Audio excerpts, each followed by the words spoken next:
Okay, today just less than 1 hour, I will be talking about the first part of the architecture design thesis, which is design thesis 1. And basically, I will just be giving some examples of what I see it as. Now, for this architecture design thesis, we of course have, for the content, I plan it in 5 chapters, I guess. But today we're just going to cover the first 2, which is the most important one, which is choosing the design thesis topic. This is the most important. And then after that, after choosing the topic, you have to frame it. And that's also very important. Because if you have a nice topic, but then you cannot frame it, then it cannot be a thesis. It can be a project, can be a design, but it cannot be a thesis. So that's why both are very important. So you need to understand the thesis process is part professional and part academic. So in order to satisfy the academic requirement, the framing comes into mind. Okay. Then researching the design thesis or writing the design thesis, an oral defense of design thesis. I haven't even done the PowerPoint yet, but because I've never been invited to talk about them, belum lagi ya. Now, so we'll go straight into choosing the design thesis topic. Design thesis topic fall under these 5 categories, 5, 5. Yang pertama, or the first one, is improving on a known typology. Now I will explain all of them. Number 1, you already have a known typology, a mosque, a school, administration building, an office building. These are known typology. But then you add a twist that changes the typology into something meaningful and useful and innovative, and well, that is important lah. Not just because it's very novel, meaning it looks interesting and all that, like Calatrava punya torso twisting and all. I don't know what that is significant in what sense. Then we have issue-specific design. Now, issue-specific design means there's no typology. Tidak ada bangunan. There's never been one. Okay, because that of the issue haven't been one. For instance, well, we'll get there. I don't want to give for instance now because I will give them in the following slide. It could be a heritage issue. It could be a historical issue. It could be a political issue. It could be a social issue, or it could be a spiritual issue. Now, spiritual does not necessarily mean religion. Always in my writing, I am actually against identity religion. And this I will explain later on. And then also we have site-specific design. Site-specific meaning the site is something's there, something important there. And the building is to be there because of the site. Okay, so that's again, in a sense, there's no, well, there could be a known typology there, but how does it fit in there? But this is what we call site-specific. New building element means it means one part of the building, meaning let's say a doorway or a window. Now you'll be surprised and say that what, you can do a window thesis? Yes, you can. And I'll explain how that can be done. New building type. There is nothing, no building type on this earth. So because of some new things that we have never even thought about that's happening to us, then it requires a new building. Okay? So I will explain after this. Okay, now after each slide I'll ask, is there any question? Because this is the most important. Now, improving on a known typology. Okay, house of worship. House of worship, there's so many houses of worship. You got the typology of mosque, you got the typology of so many different buildings, a church, a temple, things like that. Now, if you improve on it, meaning that you add something or you treat it in a different manner. So, for instance, I put the social inclusion. So what if you were to design a mosque or a church that invites everyone into part of the church, to be part of the church? Or the idea of a humanitarian houses of worship, meaning it can accommodate disaster relief, it can also help the homeless. As you can see, many of it, they don't have it, right? Or I've been to a church where I saw some mattresses being piled up, and said, "What is this for?" I said, "Oh well, sometime when we have some sort of like sleepover or some really serious issue of disaster, then we can accommodate." So in that sense, the space was not designed for that. It was an accommodation that was thought later. So here is an issue: disaster and housing, houses of worship. Okay, an open university. You can see all universities are closed to the public. Okay, a university is a typology, but then it's always closed. Right? But then what about an open university? So what do you mean an open university? I don't mean open university in Malaysia. I mean a university, the idea of a university in the community and the community in the university. In Islam, it's supposed to be knowledge is for the betterment of mankind and society. It's not for simply to sell or to get yourself promoted. This is a sin if you keep knowledge in that manner.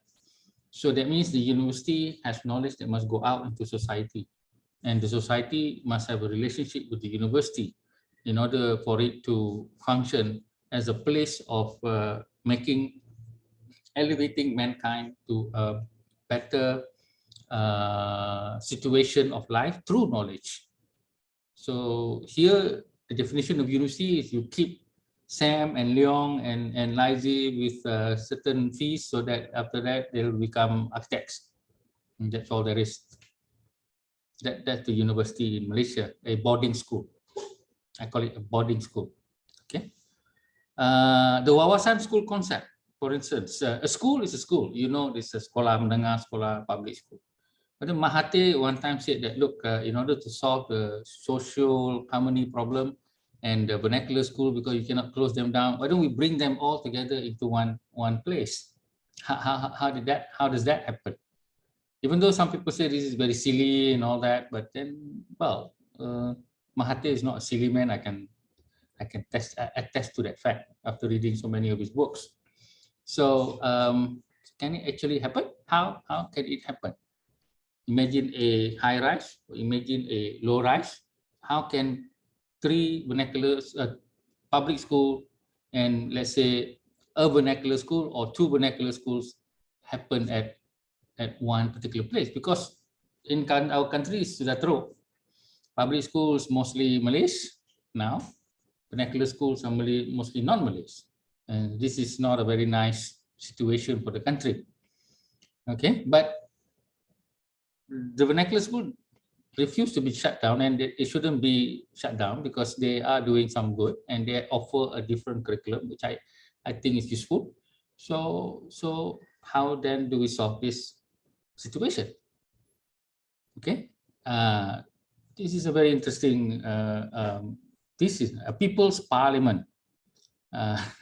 This one is the idea that the people governing themselves. Okay, so you've seen how our parliamentarians work and how our so-called leaders work. They don't really work for the people, and they work for themselves. So I guess we have to do it ourselves. So how do we envision a parliament at state level, let's say in Selangor, elected by the people, really elected by the people, not through the election process, but through civil society? The beehive graduate public housing. We know housing, we know public housing, but then when graduates, they graduate, they don't have much money, and a lot of their money goes into a very, unhealthy way of living. People sharing 10 people in a single unit house and things like that. So why don't we create something for the graduate? So if you have a very good government, the government will put out 200,000, I call it bird cages, and then it has to require new policies regarding housing, about parking and all that, because you don't really need parking for this kind of what I call beehive architecture. So it's a beehive architecture. You come in, you live, you stay there, or pod architecture like the one in Avatar. So can we have a pod architecture, so to solve the graduate housing situation? Until they are about 5 years down the road and they can afford to have better living facility, then okay lah. So this is something that we can do. So we challenge the housing policy by producing a very economical constructions, say for 1,000 students, right? This beehive, and then if you can have that, then you can multiply it to so many different places to be about 100,000, and this can be free because the government would subsidize it, and all students get to stay there for 2 or 3 years maximum, okay, for free. Okay, so that means they are starting out, right? So they need all the money that they can get, and after 2 3 years, well, they can come in also, but then they have to pay a very small amount of rental, but they are given free, say, for the first 2 years, something like that. Okay, so the thesis is exciting because we can actually imagine things for new students, new people, and that's why it's very exciting. Okay, it's not just something for you to graduate with, very boring. You can spend 1 year on it.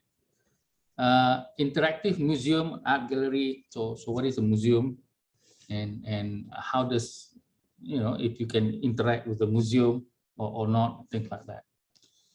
Okay, just say, are there any question or not yet? If there's no more question, then we can go on to the next one. Okay, tak apa. Okay, maybe later on there. So this one is the idea of the mosque as a bazaar. So that's another. So the bazaar is this red roof structure where you have a bazaar. Anybody can come in, Muslim, non-Muslim, and then when the prayer time comes, this is the mosque, and all the facilities are broken up. The whole thing is a mosque. Okay, so Danny asked, why is it that have you ever been invited to build a mosque? I said, people are very frightened of the ideas that I give. Okay, it's too advanced for them, right? And so they prefer a mosque only for Muslim. Okay, but I know from Islam there's no such thing. First, there is no such thing as a mosque in Islam. Okay, I'm the only one who can say that.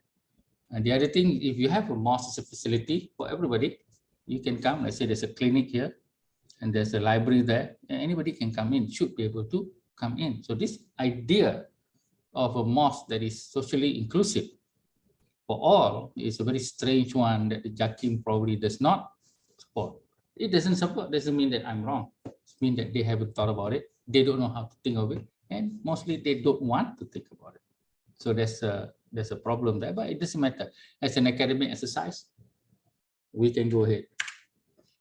This is a Buddhist temple, the Buddhist temple, the practice of meditation hall, and then some of the Buddhist icon or statues here. And here is a coffee house, galleries, multifunction spaces that people can use, and you can come in, be part of. This is very exciting to me. We need change, and a lot of us can do change our own way. The architects can do change. We cannot change the government, we can change the people. If you change the government, the people not change also is a big problem. Problem in this country, people say it's politician. I'm the only one who say no. It is the people. Masalah dia adalah rakyat itu sendiri. And people don't like me for saying that, mostly the civil society people. But they like blaming politicians. If you analyze, you see, because I'm not just a civil activist, but I'm also an academic, and I learn how to look at problems from its roots. And I don't just get on the bandwagon of anybody's ideas or narratives and things like that. So I do some thinking. Same thing here with the church. This is the church proper, and then this is also part of what I call the common spaces, the shared spaces. And I said in my article that in the future we have to have 30% shared spaces. If we can have it in the next general election that all houses of worship in as a manifesto has 30% shared spaces, a lot of the problem that we are facing now with Islam and non-Islam and all that will be gone. Now, even if a student put up this kind of building, many people will be not happy because they say, once you enter the church, that means you are trying to convert the person. And I get criticism, and the student actually got a very bad crit from one of the Malay associate professor in UTM, who stood up, took up his computer, showed the constitution that students, Christians cannot convert Muslims. I said, who asked such for it? They just want to know each other and drink coffee or at this place. What's the problem? You cannot go to the church. If you go to UK, you go to the church. What's the problem? To the Westminster Abbey as a kind of a tourist. What is the issue there? So here is conservative Muslims who, as an academic and so-called Islamic reformists, not agreeing to this idea because of the fear of all these things about conversion and getting less in numbers and things like that. So there are some people who are very worried that their religion will be less in number. I don't know why. What is the problem about you having less number? Okay, religion is for you, personally, and it's supposed to be for you to act.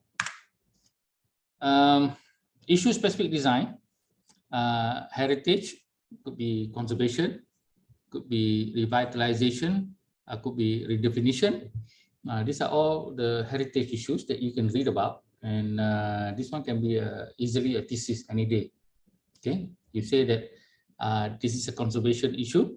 Conservation issue means you have to place a building in a conservation area. You can't just take a building and then renovate inside and then become a thesis. To tak boleh. For the part 2 accreditation, it's not allowed. Okay, if you take the building and then renovate inside, add another building, that's fine. Yang itu boleh.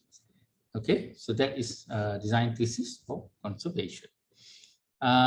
Historical events like memorial for May 13, these are my favorite. All of these are my favorite.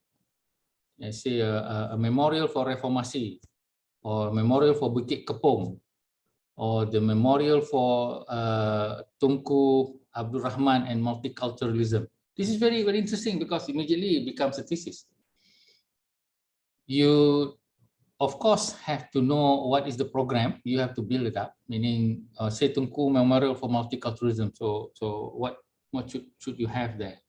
And the program and people coming there, sitting in a public place in the memorial and be part of something. And then there's some places for events of different cultures and all the important historical situations that the Tunku had gone through. How do you exhibit that? All this is automatically a thesis because it's never been done. Okay, it's never been done.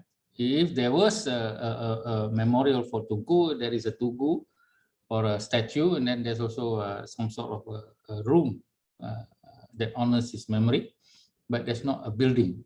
Okay. You have political issues like Rukun Negara Gallery or the National Gallery of the Malaysian Constitution, or if you want your favorite political party, the DAP HQ, or the Citizens Gallery, Museum of Christians and Nation Building. My most favorite project here is the Museum of Christians and Nation Building. So you can imagine, one of the articles I wrote that we must have a history of all the ethnic groups' contribution to this country, because there is a narrative in politics that only one group is contributing, other group are just pendatang or just what they call it, penumpang. You just on the side, things like that. But actually, you are benefiting the most, doing the least amount of work, doing the least amount of contribution. And this is not correct. If you read the history books in the textbooks, then it gives a narration of only a particular race that is more dominant than the others. So this is not good. And I said that we need to have stories We need to have historical facts and events that shows that the contribution of others, so that we know that everybody contributed. So this is very important, because there is a strong narrative that only one contributes. So imagine doing that and placing your building in the compound of a museum, of a church, let's say. So of a church. Or there is a church that is abandoned, and then you create that as the gallery with an additional building to support it. And so you can have that. So you can imagine a public space where people can come in because it's a gallery, and also have a nice interaction, social events over there. This is how we build a new society. Okay. Social issues like homeless shelter, women's shelter, the Bajau Laut School, the Borneo Comrade, Orang Asli Education Center. Do you know anything about Orang Asli? If I ask all of you, you also don't know. I also don't know. Okay. My friend Siti Kasim, she knows a lot because she's been there, she's lived with them, she understands their struggles. And even though there are only a few thousands of them, but it doesn't mean that they are less important. We cannot have the spiritual idea that just because some people are less in number, therefore they are not important. This is a political narrative to win votes. Okay, but spiritually, even though this person not that many and doesn't believe in the way that you believe, it's fine. We need to also take care. And we have heard how the children of Orang Asli have to run away because you are forcing a standard public school curriculum on people who don't want to be standard. And so that gives a question that I asked, should schools be standard? Okay, so they are living a sustainable life. Okay, if there is war in this country, they are the only one who will survive. Every one of us will die because we don't have food, because all the supermarket will be closed. Right? So they have a very important role in our society. It's just that we don't know how to look at it. Spiritual issues like ecumenical center for universities, houses of worship, or Vipassana meditative retreat. I understand Vipassana as a 10-day retreat where you don't say anything. Okay, or the Buddhist Plum Village. Plum Village, if you Google, is a favorite place of mine because there is the monk called Pap Dung, P-H-A-P D-U-N-G. His name is Pap Dung. I don't know how you pronounce it. He was a North Vietnamese with his family. They ran out of the country and was lucky enough to be adopted by a Christian community in the United States. After they spent like several months in Hong Kong in the refugee camp, they were then sponsored by a Christian community. And then the Christian community gave them a house. Imagine that. I wrote about it in a star, kindness, something like that. And gave them food in the kitchen and also toys for the children. He was a child then. And then he grew up there with high school and then going to university, and he graduated an architect. So that was one other interesting thing. He was an architect. At the age of 30, he had enough of all this fast-paced life and wanting to be a great architect and all that. So he became a Buddhist monk. And he was stationed at this place called Plum Village. And I like, when I look at the village, it's all got trees. Buddhism, they plant a lot of trees, and they believe in nature. And they open a center. The center is where people come in to learn about how to be at peace with themselves. Don't have to be a Buddhist. This is a very interesting concept. In Islam, you must be Muslim or you don't be, this kind of nonsense. There you can learn, and they open it to a lot of people, families to come. They have this kind of retreat. It's a 3-day retreat, 4-day retreat. So they teach some meditative principle, teach about being good to each other. Khidmat, how you service others. Washing. This is very nice. So this is a very interesting concept. We don't have that. I wish we had that. We have all this modern education institution, go to class and all this. It's no really human feeling, interactions, and emotion, this is totally gone. Okay, and we wonder why we are arguing. We wonder why our environment is like this. We wonder why banjir all the time and this kind of thing. This is the failure of human interaction and failure of human self-governance, meaning you are not able to control yourself because you don't understand your own self. And so in these places, you understand your own self. And then only you understand other self. And then you understand how to interact with other self. Okay, so this is something which I admire very much in Buddhism. These are some examples of not thesis work. This is actually a second year work where I challenge the student to take the low cost housing, calculate the area, and then I said convert it back into houses, but then look at the culture and things like that. It's okay about the structure. We can add on 10% or 15% that you can add on, how to turn it into something that is more livable. For instance, that you have not a stair landing. See, in a normal housing topology, you have a stair landing. I said the stair landing is supposed to be a place where you can have like a playground for the toddlers, as well as a kanduri place, spillover place. And that actually what happens anyway. But in the modern architecture, you have stair landing. You don't have a space like that. Also, this unit have a back door entrance, two entrances, one front, one back. See, in the Malay society, if you do a kenduri and you come late and you're a woman, you cannot cut across to the man punya apa ni, place. That's why in the Rumah Melayu, they've got the entrance in the front, entrance in the middle, entrance in the dapur. The three entrances. Okay, so here is a issue about culture, understanding culture and living as a family. This is, I threw the idea of a mosque that, you know, if it's full of students and all that, young people, we call it the hip hop mosque. It could be a very dynamic. What's wrong with it having a very dynamic image?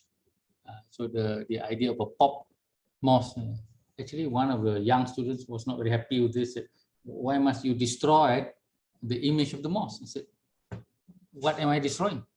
But the image of the mosque is supposed to be, you know, this dome and all these things. And who is it for? It is for God. I said, no, I'm sorry, but my concept of mosque is for man. Okay, for manusia. Okay? God does not need a shelter. And God doesn't need whatever colors or domes that you want to give it to him. 4 minutes, 6 minutes, 3 minutes, nothing. And I can even argue that they are all wishful. Okay, so what's wrong with having this kind of image for the mosque? So you want to do something like that, you really have to be strong in your Islamic concept and ideas or values and things like that.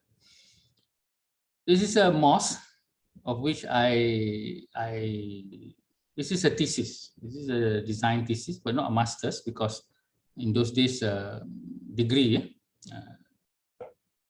Bachelor of Science and Bachelor of Architecture. So I said to the student, why don't we create 1/3 of the site for women? Now, this is the only design of a mosque with 1/3 of the site for women, because the argument that I gave was that women are 30 or 40% of the workforce, political force, economic force. So it cannot be the same as any mosque in the past, where they only have 10% space for women in the mosque proper. I said that in those days, women do not work and do not contribute to society. They contribute only to family. But now we have a change. Women going out to work, and so they are a political, social force. Okay, if you don't have the women's vote, you're not going to win. Okay, so I said this is different than in Saudi Arabia, where women don't even have driving license. They are not allowed to, and also many things that they are not allowed to. So that's why I said this mosque in Malaysia, we are 30%, 40% women workforce. Why don't we give the women their own space with the swimming pool and all that, that they can take off their tudung and it cannot be seen from anywhere here.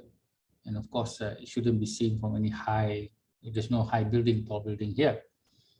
Right? So that is an example of that. Site-specific issues, it could be a historical site. What is this historical site? Site where you sign the agreement for independence, sign the agreement for ceasefire with the communists, and whatever historical site that you feel important. Now there's a movie playing called Mat Kilau. I just don't want to see it. You know, I don't like these kinds of movies that aggrandize things.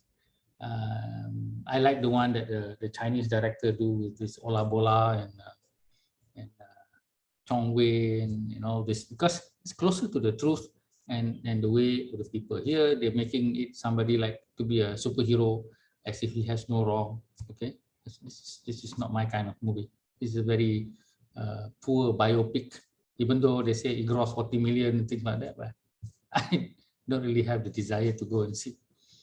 Environmentally sensitive ecological site, of course, if you are there, then you have to record every single environmental aspect of it, like the plant, the trees, you have to know the ecology of it. Then only you put your building, whatever building it is okay.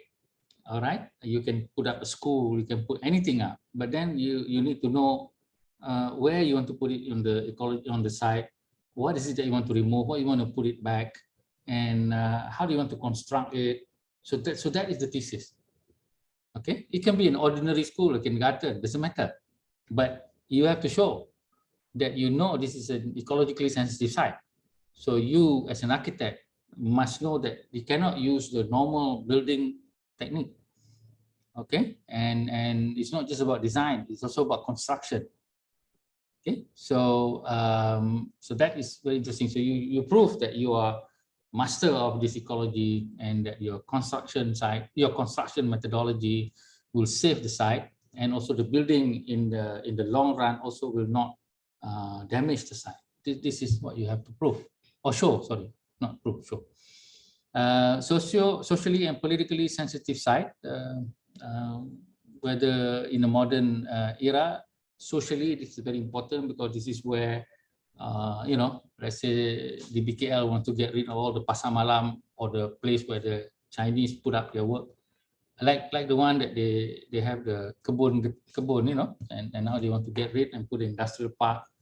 So socially, this is tak boleh lah. I mean, so how do you mitigate between the Majlis Bandaran wanting something, but these people want, you know, you have a socially important site. So how do you mitigate that for development? Okay, so that's very interesting and becomes a thesis. Structurally challenging sites, things like, you know, terrains and places where it's difficult to bring construction materials up. So things like that. Marine site, you know, underwater. Outer space side, I don't know whether they allow, but I think they should, because then we are already going on in the next 5 years, building things on Mars and on the moon, on Europa, whatever they want to go and put things up. It's going to happen within your lifetime. Okay, if I live another 20 years, it's going to happen when I'm still alive. But certainly, all of you will be seeing that happening, and it's very sad that we don't have anything about that. Okay, underground or subterranean development, very important for you know, nuclear shelter and all that. You can do that. You can do a nuclear shelter, even though nuclear war is not here, but we can anticipate that. So the question there is, how do you survive for 3 years underground? Your storage, your this and that. But also some may argue, then what kind of facility would it be until this thing happen? So you need to think about, like Singapore, it's part of their underground whatever MRT system, and they already fit that. I heard, I've never seen the plan, but actually I've seen some YouTube saying things like that. In my lecturer said that in Norway or Sweden, Switzerland is a small country. They already have the nuclear shelter under the mountains for 3 years for all their inhabitants. You know, the story Deep Impact, where they have to choose who gets to be saved. In Switzerland, everybody gets to be saved. Okay, so I've never seen it. You know, probably you can see YouTube on that. When my professors told me, he was a Polish man, and that was what 30 years ago when I was a student. Okay, so off world or off planet side. Off planet side means it's not on a planet; it's floating in midair, like a hotel, you know, orbiting hotel, something like that. I think Elon Musk is thinking along that line. If you're interested, you go look at the SpaceX company and all their future programs. They will be very nice, very interesting to look at. Now, the problem here is that will the accreditation panel allow that? I think they should, you know, because it's just an architectural problem. Okay? And what they are in the mind that there must be a site, there must be a piece of land. To salah macam tu. Okay. A new building element. My students have done subterranean shelter, okay, bomb shelter. Also floating islands when I was in the UTM. And we game the scenario of disasters and all that. But I never designed a Martian settlement or a Martian house and things like that. We didn't get to that. I had retired then. New building element, finalization design for house security. See, how do you look at security with the cameras and with the sound and things like that? So how do you look at the whole housing and a particular house and the uses of this security device? How do you design windows in order for difficult to break-ins? How is it set in the construction and all these things? Okay. So this can also be part of a design thesis. Energy generating building envelopes, I think they have it, but how do you use it? Okay, so how do you make it pleasing? How do you make it easy to replace and things like that? So you could game with that. Look at what are the elements there, and then build office building or a school or whatever, and use this product. How use this product in here so that it becomes 70% energy efficient and all that kind of thing. Fire retardant designs using special internal wall.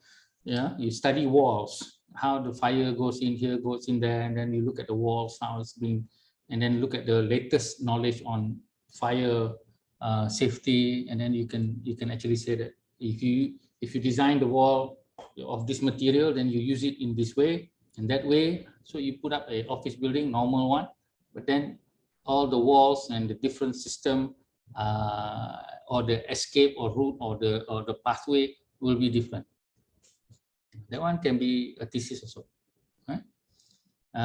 Smart windows and walls, expandable housing, like this one. This is expandable housing. This is was a thesis also. How to expand 200% of a terrace house using. So I asked that question: can you expand 200%? So the idea here is that the house can expand 100%, 200%, and then you can also sell the third floor of you. If you don't have money, you can sell the third floor because the component can be used by other places and other buildings. So instead of doing this kind of concrete thing, so we're doing in terms of metal, and you could actually buy secondhand some stuff and then put it up. It's this kind of architecture. So we call it expandable architecture, like the Malay house. Malay house it's done with rumah ibu, and then there's an addition rumah dapur. You put a selang there, put another selang, then it's rumah serambi, then rumah this, rumah that. And then when somebody got married, the father said, well, why did you take the rumah dapur? Buka. You take it on the sampan, go where you want lah. To your wife punya new land ke apa ke, it's up to you, go take it. So that is the flexibility of the Malay house, the organic flexibility that was given. New building types, mass settlement, meaning this tak pernah ada. Nuclear war, meteors, underground, tsunami architecture. Tsunami architecture means an architecture of coastal. So in a coastal area, how do you design in anticipating of a tsunami? What happens when a tsunami hit? Tsunami hit this one, people die here, they got trapped. You study all those. Then you, okay, I'm going to do a hotel, and my hotel very, very, very unique. Once the siren sounds, people will go here, the tsunami comes hit, the water will be channeled this way, that way. So you have a very special architecture that deals with the tsunami. Or the building breaks up, becomes port that is floating somewhere, and then can be rescued after 3 days because they have food there. Something along that line. Okay, I heard that in Singapore, all the high-rise, they have this safe room. If there's an earthquake and you go into the toilet or something, or a room that has already dia punya makanan and whatever, and if the building falls, this thing is not destroyed. So it's like a living coffin. You stay there for 2 to 3 days until they dig you up. Okay, very good. All right, so I don't know whether we have that in Malaysia. Malaysia, we don't have anything. We just wait for 30 people to die, then only the government go and react. This is how it's done in this country. Okay, flood architecture. Living with floods, you cannot solve the flood problem, then you live with the flood. Okay, so how do you live with the flood? Or you want to prevent the flood? Okay, you could. If you want to do flood mitigation, there is something that you can prevent, something that you live with. Of course, Nazri punya statement that flood can be a tourist issue, people come help, itu bodoh lah. But the idea here is that in the old days, flood is a kind of a festival because they live with it. My friend Professor Ahmad Ibrahim explained, he lives in Kelantan, he is the kampung boy. So he said every time there's flood, we are all kids very happy to bathe in the flood, catch fish that are trapped in certain holes and things like that. So they enjoy the flood. There's no flood problem there. And then there's a house that I know living next to the river. And I said to my friend, your in-law ni, kalau the river naik air macam mana? Oh, they have a racket next to the house. And the racket will float, and they put the stuff on the racket, then they wait until the flood comes down. Man, these people in Kedah and all those, they build houses next to the river. They don't have a sampan. I don't understand. Okay, so it's very strange. You can't solve the problem, you live with it. All right. Satellite human settlement. What did I mean? Oh, the thing that's floating in the sky, but it's a human settlement. This is floating up there. New society architecture. This one is very interesting. I learned about the kibbutz in Israel. Kibbutz is a community, Jewish community, and the Israelis have used that in order to strengthen their society, their community, their young people, in order to work together, to produce food, to eat together, and then to also export food. And they have like 70 or 80 kibbutz communities that is actually producing for exports, but they are self-sustainable. And so when you grow up there, when dinner time, lunchtime, if there are 200 people in the community, all 200 will go and eat because some people will be cooking. Some part of the community will cook for everyone. So there's no question about loan rumah, loan kereta, all this nonsense, semua tak ada. You want a car, you just go to the community center, there's about 40 cars, you take whichever car you want, and then return it back. Okay, so there's a group of Malays who are adventurous, very good. They are Malays, who goes around. I also watch their YouTube, and they went to Israel. Something which many Malays, they say Israel is Jewish, and Jewish are enemies of Islam. Very stupid, because Jewish are the relatives of Islam. All the prophets that the Muslim had to memorize, from Moses to Jonah, Yusuf, I can recite many prophets. All of them are from the Jews. Okay, none from Melayu. Okay, Arab. So learning about that, very interesting. We have such self-sustainable community like the monastery, the Buddhist monk living, how they live. Pesantren, the pesantren, meaning the sekolah pondok of the Indonesian, they're also quite sustainable in that regard. So a sustainable community with that. Okay, so that is the idea. I think maybe just a few more slides and then we have question design thesis product. Okay, there are two things. So must remember. Satu, It is to meet the minimum professional standard of construction planning and language that answers the utilitarian, aesthetic, etc. That's architectural. Whatever you do from your urban design class or from your previous studio, if you pass, that's what the architects are looking for in the design. This is one part only. The other part is a design proposal that suggests, in theory, a new improvement or development of an existing building type or social issue. So there is two requirements. First, we can say, yeah, okay, it's quite competent to do that, but what's the contribution here? Okay, so that's how they ask, because this one, just putting it on a new site, it doesn't really cut it. Okay, so what? You have to answer the question, so what? Okay. Framing, okay. So let's say you want to do a memorial, okay. So then you have to frame it.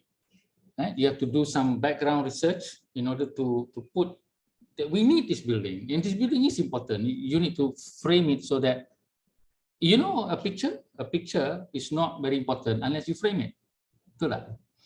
Okay, so same thing with an academic issue. An academic issue is not considered important unless you frame it within other aspects of the same issues and other people doing something within that situation.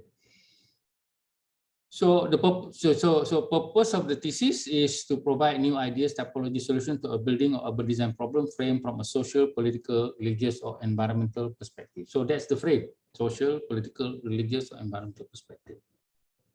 Okay, so from before this, all you have is the statement that to have a building. Why?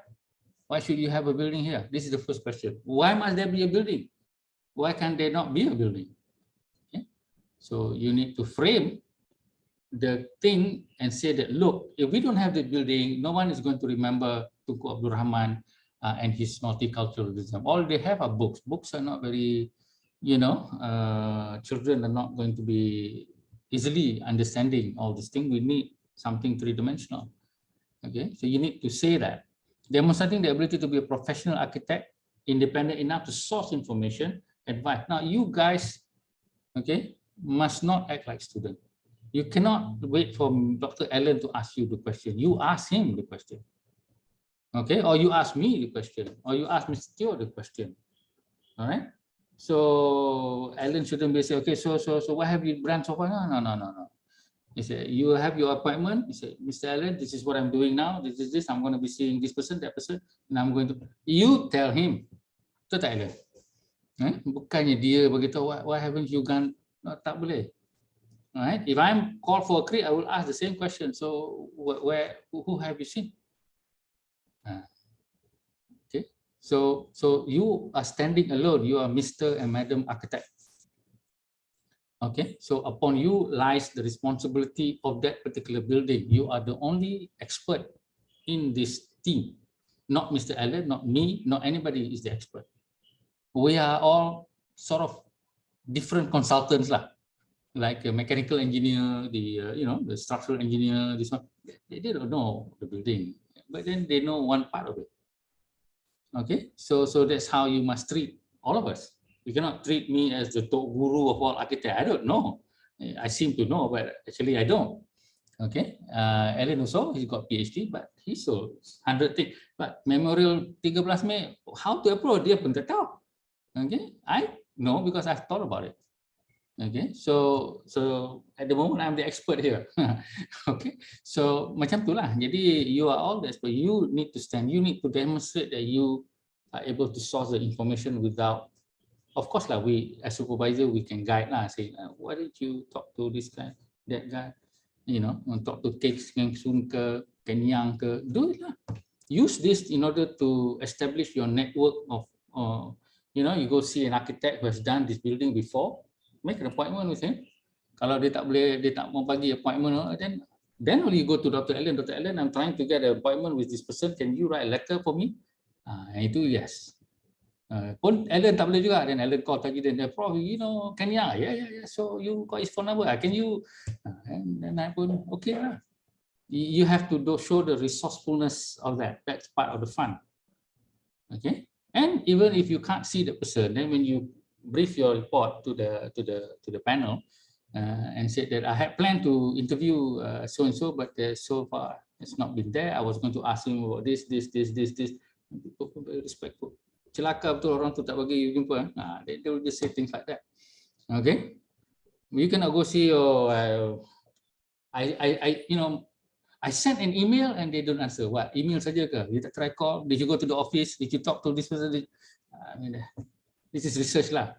Okay, you can ask Dr. Allen or anybody who's done PhD research ni, you kena pergi. Okay, demonstrating the ability to communicate. Okay, bila dah sama ada selesai ke, every time you depan orang, you're going to communicate. What are you going to communicate? You're going to communicate, this was the thing that I wanted to achieve, this was the thing that I did, and this is the product in front of me, which is this. Okay, you don't go and say, okay, this is the project. No. This is a design thesis. Then this is an issue. So every time you need a new panel, say, okay, morning, my name is Sam. My main issue is about how to create this memorial May 13 for Malaysians so that they can feel that it's a very important event. And at this stage, what I'm doing is gathering information about May 13 in order to put up a program for the memorial. So what I have done is to actually meet a few of the people who have suffered some, incident of the May 13. Also, I've also made an appointment with Tun Mahathir to talk about it. People say it was partly his fault, so you just have to, and many people are suspecting that, but that's another story. There's a lot of hidden things. Some ambassadors have already seen me about it, and we don't want to talk about it. But it doesn't matter. The point here is that the narrative is that everybody's at fault. Moving into the future, we must all be respectful of one another. All those who have died are heroes. And so this gallery where there are a lot of these pictures of these people, who they were, this is very important. So I've interviewed a few people, Mr. Teo, who interviewed other people. So you explain your what you have done and what you have. That's where we can trust you and say, okay, good, carry on. All you want to say is that, good, carry on. Okay, and then you may have some questions for the panel. Now I'm still not clear about something. Oh, you can say, so what do you think? And then we say, yeah, good. But can you also think of a space where the wakil rakyat can come and and angkat sumpah in front of these people? No, that's a good idea. So it's an exchange, you see. You all look like these people are going to give you grades. I hate giving grades. There is a theory of education where in Crete you don't give grades. Okay, one of the best professors. What is his name? Used to be a visiting professor at UTM. The name will come to me. So he wrote a book about Crete. So the best Crete is when you don't grade. Once you give grade, then the Crete becomes not very nice, because you also want to say or contradict the panel, and a bit frightened on that. So it's a problem in education on that. Okay. Framing is a choose. Okay, so in order to frame the building, let's say you fall in love with the building, but then you need to frame it within social, political, economic. So you frame it. Describe and define the related architectural, building, urban design. So you say that, okay, for this issue, there are several types of building.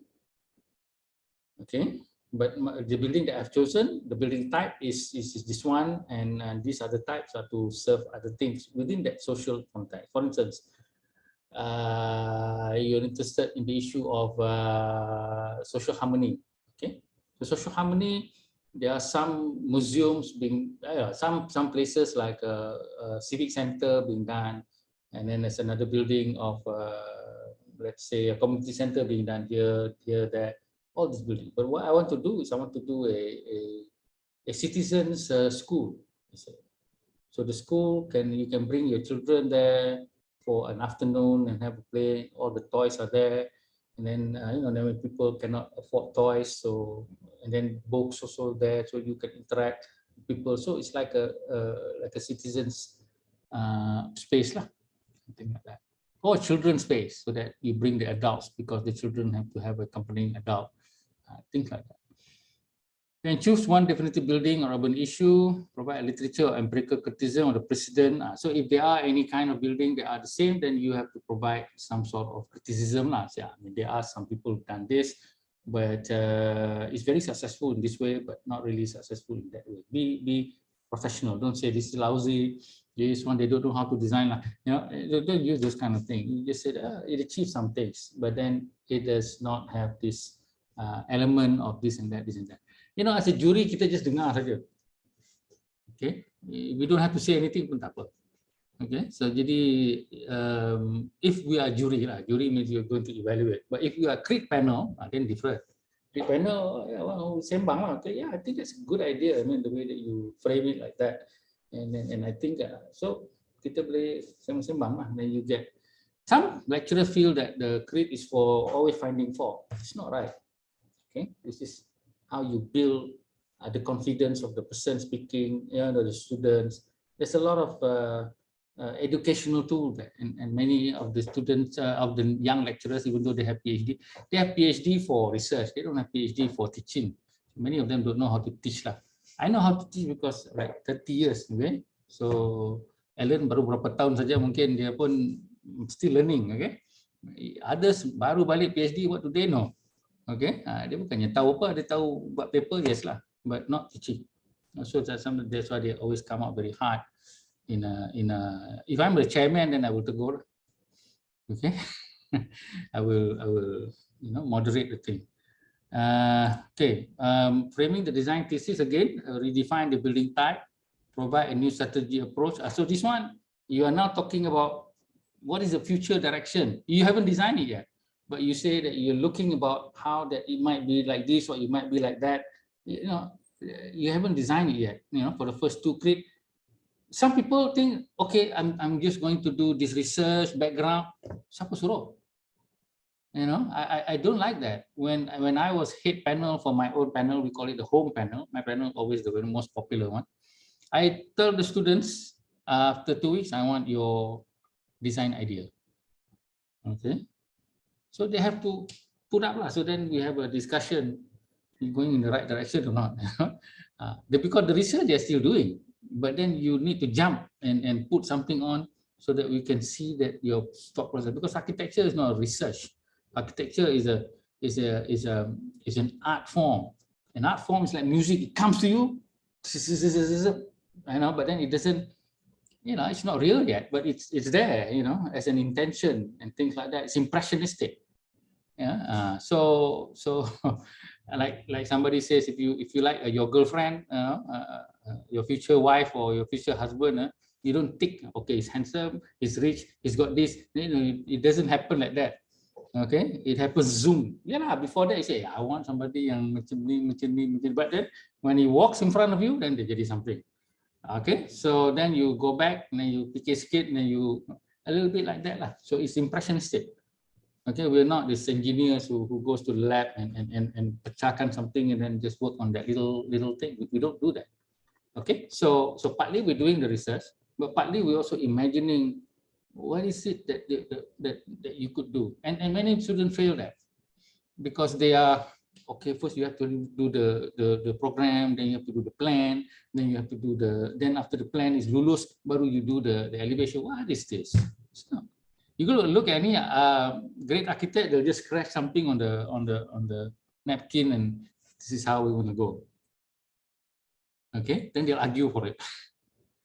Okay, so it's fine as long as you can argue for it. Okay, because as architect, we're very excited when we look at the form and the space. We can imagine already. Okay, we don't look at numbers. This number's okay. This number okay. Then that number also okay. Then this one okay. Then everything okay.